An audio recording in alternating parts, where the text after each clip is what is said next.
Apa yang harus saya lakukan ketika ibu saya selingkuh sudah 3 kali kedapatan? Apakah saya boleh membenci dan memarahinya? Apa yang sebaiknya dilakukan bapak saya, Pak Ustaz?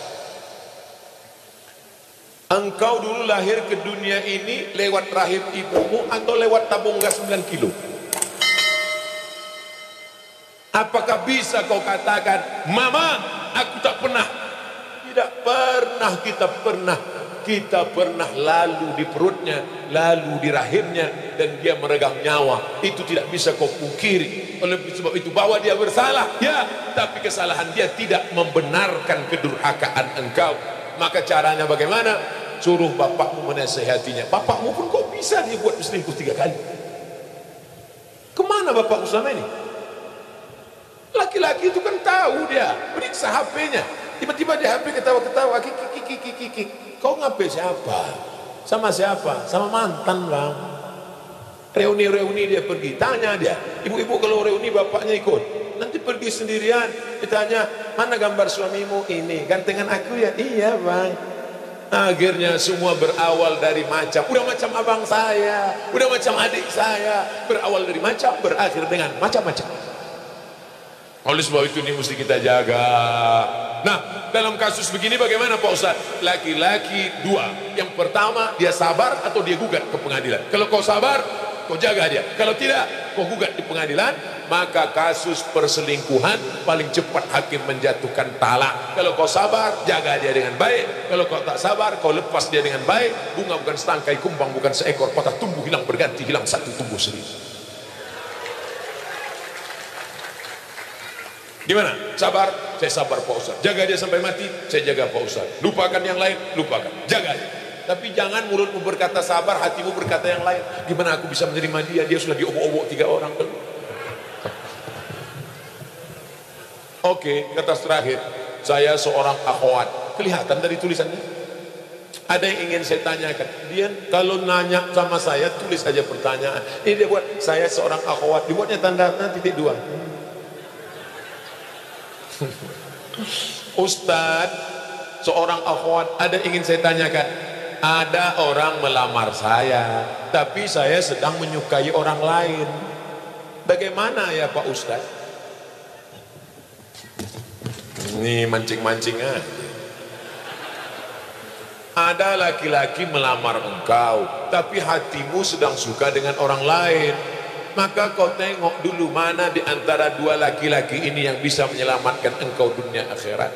Kalau tiba-tiba yang ini datang, ini jantan dia, perkasa dia, dipinangnya kau dengan baik. Ini cuma berani bawa engkau makan mie ayam, bakso, bonceng sana, bonceng sini, pegang tangan, ujung jempol kaki. Maka kau campakkan ini, Fir'aun, ini tak ada gunanya. Ini yang Musa yang baik ini. Laki-laki yang baik bukan yang berani bawa engkau di belakang orang tuamu. Laki-laki yang baik adalah yang bertanggung jawab datang. Laki-laki yang perkasa bukan yang datang dengan mobil besar, motor megah yang mewah. Laki-laki yang perkasa adalah laki-laki yang berani berkata, kupinang kau dengan bismillah. Buanglah mantan pada tempatnya. Ustaz, bagaimana cara menghadapi istri yang suka marah?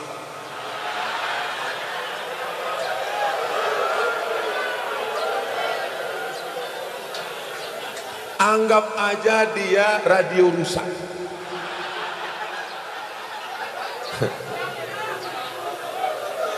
Nikmati aja. Jangan sampai ketika dia tidak ada baru kau menangis. Kalau sudah tiada baru terasa. Oleh sebab itu maka kalau dia marah-marah bilang sama dia, nggak ada lo nggak rame. Oleh sebab itu, kenapa dia marah? Jangan kita egois. Kenapa dia marah? Yang mengandung anakmu 9 bulan 10 hari siapa? Dia kan? Yang tak sempat sholat duha, yang tak sempat sholat tahajud, yang menangis di dalam pangkuan, yang tidur sampai subuh, yang tidak sempat menikmati lelapnya malam, yang tak sempat mimpi indah. Itu siapa? Dia. Engkau kan cuma datang sekali-sekali aja jadi. Oleh sebab itu dia mungkin agak marah sedikit. Sabarlah. Khuliqatil mar'atu min dhilah. Dia diciptakan dari tulang rusuk yang bengkok. Tulang rusuk. Ini tulang rusuk yang paling bengkok. Itulah asal muasal dia. Dia bengkok. In afastaha qamtaha kasartaha. Kalau kau luruskan dia patah. Kalau kau ikut nanti kau jadi bengkok. Kau yang gagah, yang perkasa, kalau kau luruskan dia lurus. Patah. Kalau kau ikut kau jadi bengkok. Kalau ada pegawai yang ikut istri, pegawai bengkok. Polisi ikut istri, istri polisi bengkok. Tentara ikut istri, tentara bengkok. Satpol PP ikut istri, Satpol PP bengkok. DPR ikut istri, DPR bengkok.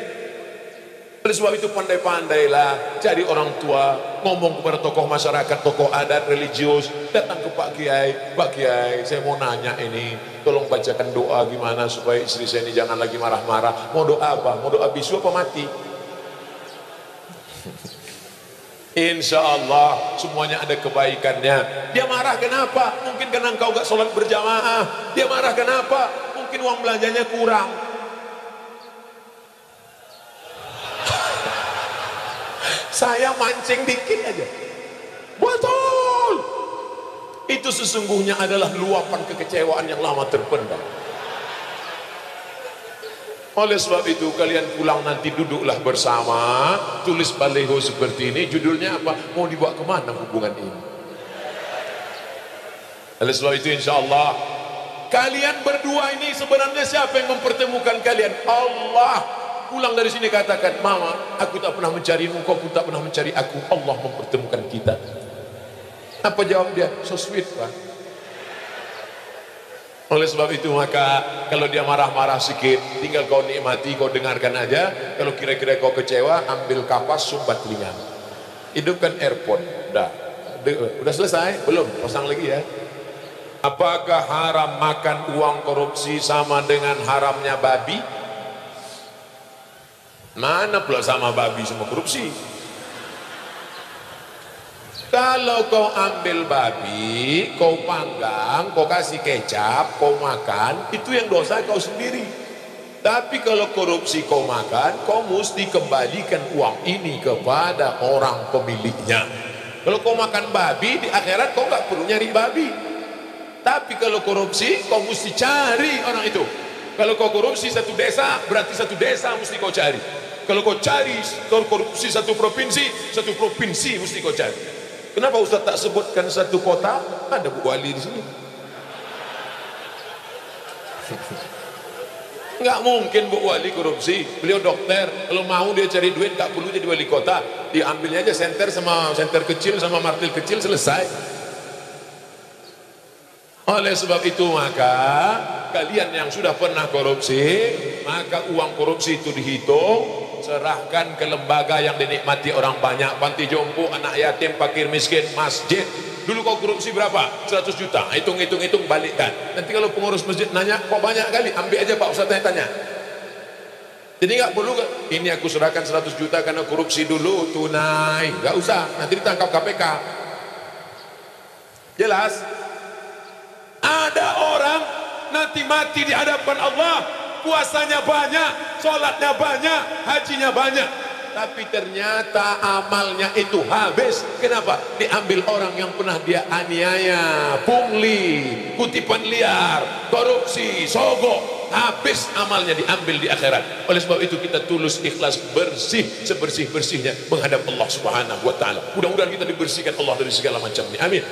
Pak Ustadz, bagaimana menyikapi suami yang pindah agama selain Islam? Apakah saya harus minta cerai atau harus pertahankan rumah tangga? Suami yang murtad, maka kau tidak perlu minta cerai. Cerainya automatically. Automatically itu apa Pak Ustadz? Otomatis. Kalau suami yang mencerai namanya tolak. Pakai kop, tolak. Kalau pakai kap, tolak, jatuh. Tolak. Kalau istri yang menggugat namanya khulu. Tapi kalau otomatis fasah, namanya fasah otomatis. Apa itu? Suami yang murtad gak perlu dituntut, otomatis sudah cerai. Istri yang murtad otomatis. Makanya kalian wahai anak lajang, anak gadis, kalau mau nikah yang dicek pertama adalah agamanya. Jangan yang kau cek pertama saldonya. Ustaz Somad, anak saya dokter, mantap, mau nikah, calon mantu saya ragu sholat apa enggak. Gimana cara ngetesnya Pak Ustaz? Suruh ketemuan jam 12 siang hari Jumat. Mas, kita ketemuan hari Jumat jam 12 ya. Mohon maaf, untuk yang satu ini tidak bisa, karena aku harus sholat Jumat. Terimalah dia. Tapi kalau dia bilang oke, tapi tes ini tidak bisa dipakai lagi karena soal sudah bocor. Nanti saya kasih soal yang baru. Saya banyak soal-soal. Bisa kita bicara 4 mata Pak Ustaz. Jangankan 4 mata, 3 pun bisa kita bahas. Agamanya dulu. Wahai laki-laki, kalau kalian mau meminang perempuan, tengok agamanya. Wahai para wali, perempuan tidak langsung menerima laki-laki. Perempuan itu tidak langsung sama laki-laki. Dia harus ada walinya yang menerima si laki-laki itu. 6. Bapakmu, kakekmu, abangmu, adikmu, pamanmu, abang ayahmu, adik. Dia tanya. Makanya perempuan itu ditanya, "Nduk, anak perempuan, maukah engkau menerima laki-laki ini?" Kalau perempuan itu diam, berarti tanda setuju. Dulu anak gadis diam, anak gadis sekarang mau jawab iya aja atau iya banget ya. Nah, kalian perempuan, yang pertama dilihat dari laki-laki adalah din, agamanya, wa khuluquhu. Baik agamanya, baik akhlaknya, terima dia. Tapi kalau perempuan yang dilihat apa? 4. Tungkahul mar'atu li 4. Perempuan dinikahi karena 4. Mal, kaya. Wali hasabiha, keturunan bangsawan, bangsa yang hidup di awal. Wali jamaliha, cantik. Wali diniha, karena agamanya. Ustaz Somad, ya, saya mahasiswa Ustaz dulu di kampus. Udah tamat kuliah? Sudah Pak Ustaz. Udah kerja? Udah Pak Ustaz. Udah nikah? Belum Pak Ustaz. Kenapa belum nikah? Nyari yang ada 4-4-nya. Bisa Ustaz carikan Ustaz? Kalau ada 4-4-nya ngapain aku kasih ke kamu? Jangan kau cari karena cantiknya, karena wajah perempuan akan berubah. Kemarin kami baru reuni, baru ketemuan reuni 20 tahun gak ketemu. Dulu imut-imut, sekarang lisut. Bunga, bagaimana tabiat bunga? Bunga kuntum mekar, harum, cantik, kuning, layu. Ada bunga yang tak layu, bunga plastik. Makanya banyak perempuan sekarang wajahnya plastik semua. Pipi plastik, dagu plastik, hidung plastik. Ini alis apa bulu mata? Plastik, ulontik bukan main. Ada orang bakar sampah, layu. Menggeletar tangan mencukur bulu mata. Mau pergi undangan, salah potong, hilang semua. Kawan udah mulai nelpon, gimana? Jadi kita berangkat. Wah kacau ini. Bilang nggak mungkin pergi satu, hilang kan dua-duanya. Hilang. Gimana? Waduh kacau, gimana ini? Mau ditempelkan ijuk sapu nggak mungkin. Untung ada spidol white ball. Makasih ya Pak, memang kau penyelamatku. Rupanya spidolnya nggak permanen. Sampai di tempat undangan, sambal udangnya pedas, kipas angin mati, meleleh. Ambil tisu, lupa, panas ya, iya panas. Semua orang senyum. Kok tiba-tiba orang ini ramah ya? Senyum, senyum, semua senyum. Sampai pulang ke rumah mati lampu jam 9 malam. Assalamualaikum bang. Waalaikumsalam. Dia buka pintu. Allahu la ilaha illal qayyum. La ta'khudhuhu sinatun wa la naum. Lahu ma fis samau. Kenapa hantu ini enggak bagi aku istri apa? Inilah bahayanya. Kalian anak muda boleh tertawa sekarang, tapi ini bisa saja terjadi pada istri kalian. Maka pilihlah perempuan-perempuan bontang yang solehah, yang religius, yang agamis. Takbir. Yang takbir yang belum nikah. Anak udah dorimi pasulah sidu. Amin. Allahu Akbar. Jaga aja bini di rumah.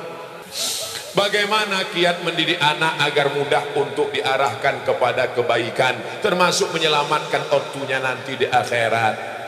Mendidik anak itu sejak kapan? Mendidik anak itu sejak mencarikan calon ibunya. Karena bibit yang baik ditanam di tanah yang subur, akan tumbuhlah bunga-bunga yang cantik dan indah harum semerbak. Tapi kalau bibitnya kau tanam di tanah yang tandus, akan tumbuh pohon kaktus, dilihat tidak indah, dicium tidak harum, durinya menusuk hidung bengkak. Oleh sebab itu maka carilah perempuan yang solehah, perempuan yang solehah. Bagi yang belum nikah, yang sudah ada kau jaga-jaga aja lah yang sudah ada. Kalau istrimu solehah, dia hamil, dia sambil masak baca ayat Quran. Bismillahirrahmanirrahim. Ar-Rahman. Alam, garamnya garam. Allamal Quran. Jadi anak soleh ya nak. Coba kalau istrimu tak solehah, dia masak.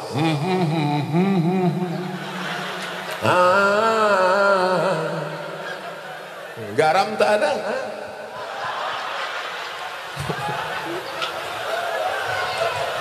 Kuku panjang. Kuku panjang, di atas black kutek, di bawah black daki. Dimasaknya kau bakwan. Sebelah kiri pula tuh. Enak bakwan mama ya. Iya. Makanya kalian cari yang solehah. Setelah anak lahir, selama mengandungkan itu apa yang dia baca? Dia baca surat Yusuf. Datang ke kiai, Pak Kiai, gimana supaya anak saya baik? Baca surat Yusuf. Maksud Pak Kiai supaya anaknya nanti imannya kuat seperti Nabi Yusuf diajak berzina oleh Zulaikha tapi nggak mau. Rupanya dia salah sangka. Disangkanya anaknya ganteng macam Nabi Yusuf. Begitu lahir hitam pendek. Marah sama Pak Kiai. Pak Kiai, kenapa anak saya seperti ini? Kenapa enggak seperti Nabi Yusuf? Suaminya mana? Ini suaminya Pak Kiai. Iya sama.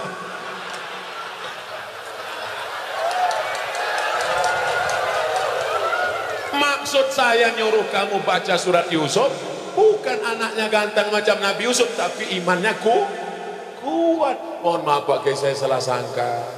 Ya nggak apa-apa lah, udah terjadi, apa boleh buat pakai. Dia nggak akan marah, dia nggak akan komplain ke kamu. Aku nyesal nikah sama kamu mas, hitam pendek jelek busuk bau. Jangan-jangan aku kena pelet dulu. Dia tetap nerima. Apa kata dia? Mas, aku nggak marah karena Islam mengajarkan rukun iman 6. Iman ke-6 adalah nerima takbir baik dan takbir buruk. Engkaulah takbir buruk mas. Dia ridho nerima. Dia tidak akan marah mencaci maki engkau, karena dia berkata, walaupun bagaimanapun juga engkau adalah pilihan terbaik menurut Tuhan untuk aku mas. Walaupun kemana-mana orang selalu bertanya, itu supirmu ya? Lalu kemudian setelah anakmu lahir, dia akan menyusukannya. Disusukannya anakmu berapa lama? 2 tahun. Sekarang banyak perempuan tidak mau menyusukan anak 2 tahun, disusukan anak ke kaleng. Makanya anak pulang sekolah bukan meluk ibunya, meluk kaleng. Tanya Bu Dokter, tanya Pak Dokter Andi Sofyan, apa kata dokter? Coba tengok dinas kesehatan, susukan anak Anda 6 bulan berturut-turut, ASI eksklusif. Insya Allah otaknya akan cerdas, tubuhnya akan sehat, tidak terkontaminasi penyakit. Dulu kita mandi di sungai 6 jam mandi sampai biru bibir, nggak ada batuk, nggak ada demam. Air susu ibu membuat kita kuat, imun kita sehat. Anak sekarang lihat mendung aja bersin. Ikatan emosional dekat. Anaknya disusukan ibu yang menyusukan anak untuk menghindari kanker payudara. Ibu yang menyusukan anak sekaligus keluarga berencana. Ibu yang menyusukan anak, kedekatan emosional antara ibu dan anak. Makanya anakmu jauh, dia tetap nelpon, mama mau makan apa, nanti adik bawakan makanan ya. Anak yang tidak kau susukan, kau titip uang pun dia lupa. Mana titipan mama tadi? Nggak ingat mah, lupa. Jangan heran, kenapa? Karena hubunganmu dengan dia sudah lama putus. Lalu kemudian setelah itu dijaganya. 2 tahun pertama susukan, 2 tahun kedua lari-lari lompat-lompat, 2 tahun ketiga mulai dia mengajarkan surat-surat pendek. Anak sambil motong-motong bawang, motong-motong cabai. Bismillahirrahmanirrahim. Qul huwallahu ahad. Akhirnya dia ajak sholat. Sekarang kita ketemu perempuan di tepi jalan, umur 5 tahun, lipstiknya tebal, rambutnya pirang 3 warna, merah, kuning, kelabu, kuteknya merah. Kira-kira anak umur 5 tahun ini yang ngajar siapa? Emaknya. Madrasatul ula, ibu adalah pendidik pertama. Sekolah sebelum S1, S2, S3, pendidik kita yang pertama adalah ibu. Tadi waktu saya makan ada anak kecil berjilbab panjang, Ustaz, anak kecil mencium tangan saya, anak kecil ingin duduk dekat saya. Kenapa? Karena anak-anak ini dilahirkan oleh ibu-ibu yang solehah. Lalu Pak Ustaz, selanjutnya, sampai kapan anak ini engkau jaga? Perempuan tidak pernah berhenti bertanya, kamu sedang di mana, jalan sama siapa, pulang jam berapa, duitnya kemana-mana. Ketika perempuan berhenti ngomel, berhenti merepet, berhenti bicara, saat itu kiamat sudah terjadi pada anak-anak kita. Jangan sampai diam saja. Bu, saya bawa anaknya ya. Sampai pagi ya bu, enggak apa-apa. Anaknya hamil bu, iya enggak apa-apa. Jangan sampai kalian laki-laki harus gagah perkasa, perempuan juga harus menjaga. Pak, saya bawa anaknya sebentar jalan-jalan ke kota. Jangan. Ibu juga harus begitu. Bu, kami bawa. Jangan. Jangan sampai bapak bilang jangan. Sekali tidak, tidak. Datang ibu dari belakang, bawalah. Kita dulu lebih parah daripada itu.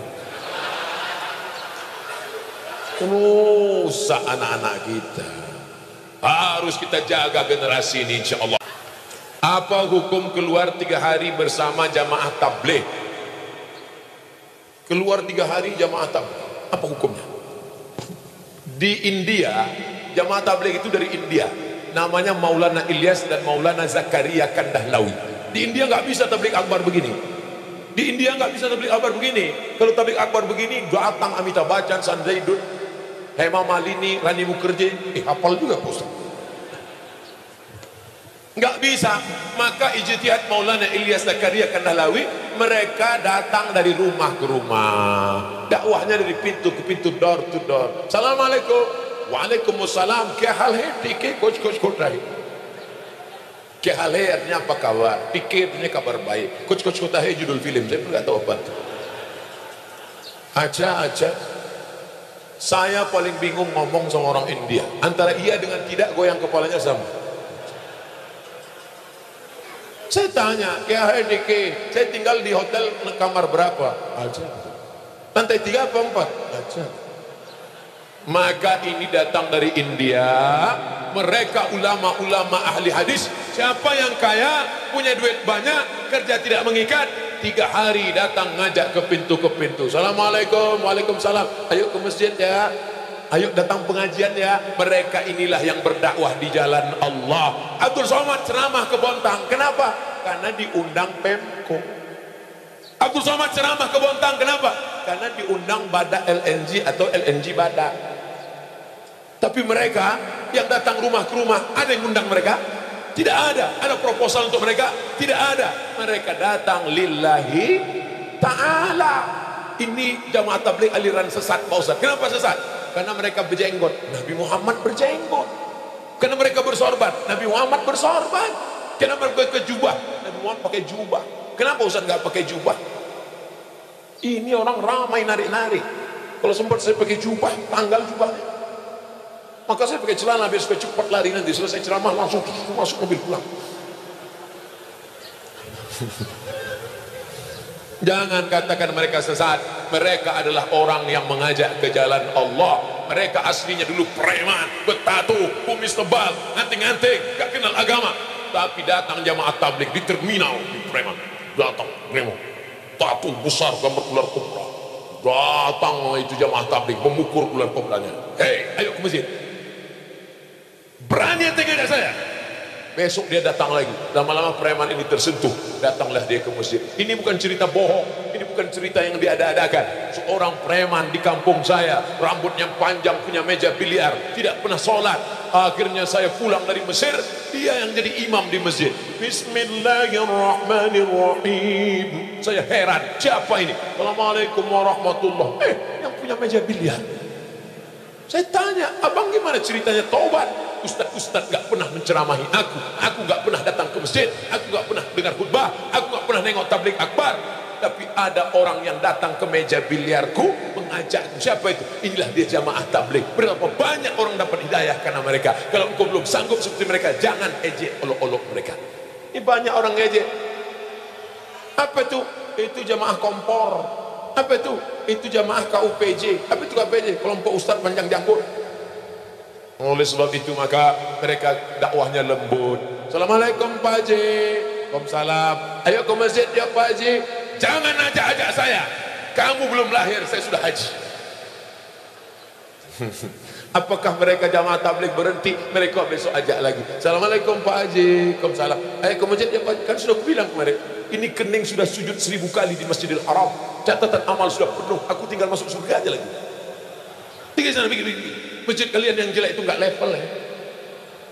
Hari ketiga mereka datang lagi. Assalamualaikum Pak Haji. Apa? Mau ngajak lagi? Mau ngasih tahu Pak Haji. Nanti kalau Pak Haji mati kami biarkan ya. Akhirnya Pak Haji pun ke masjid juga. Oleh sebab itu maka dakwah mereka lembut. Apapun jamaah tabligh marah-marah mengkafirkan enggak? Mereka datang ngasih siwak, minyak wangi, ngasih sorban, ngasih parfum. Ayo ke masjid Pak Ustaz. Kalau nggak setuju, mereka nggak marah. Apapun jamaah tabligh marah sama saya karena saya nggak berjenggot. Enggak. Apa pernah mereka mengatakan dia nggak berjenggot masuk neraka? Jangan kelahi gara-gara jenggot. Jamaah tabligh berjenggot dia aja. Aku ngeliat ente berjenggot kayak kambing. Yang berjenggot juga marah. Aku kambing, kau nggak berjenggot anjing. Akhirnya berantem anjing sama kambing. Yang senang siapa? Musang berbulu ayam.